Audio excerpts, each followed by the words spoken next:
Understanding, to have a hard time. Hello, everyone. Today, we're diving into a very common English phrase, to have a hard time.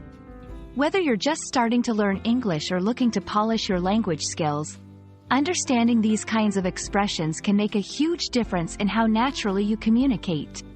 So, let's break it down together. When we say someone is having a hard time, we're talking about them experiencing difficulty with a specific task or situation. This phrase is versatile and can be applied to various contexts, from physical challenges to emotional struggles. It's all about conveying the sense of struggling or not finding something easy.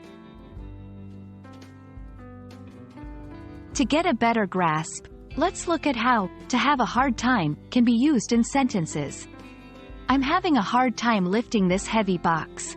Physical difficulty. She's having a hard time adjusting to her new job. Emotional or situational difficulty. They had a hard time understanding the lecture. Intellectual difficulty. Notice how the phrase can seamlessly fit into different scenarios, making it a valuable addition to your English vocabulary. One common mistake learners make is confusing to have a hard time with phrases that sound similar but have different meanings. For instance, to have a good time means to enjoy oneself, which is the opposite of having a hard time. Paying attention to context is key to understanding and using these expressions correctly.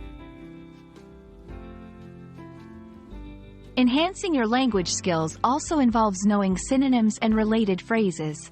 Here are a few. To struggle, to find it difficult, to face challenges.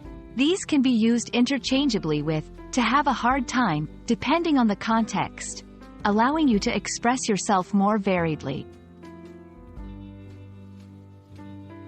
I hope this video helps you understand and use the phrase, to have a hard time, more confidently in your English conversations.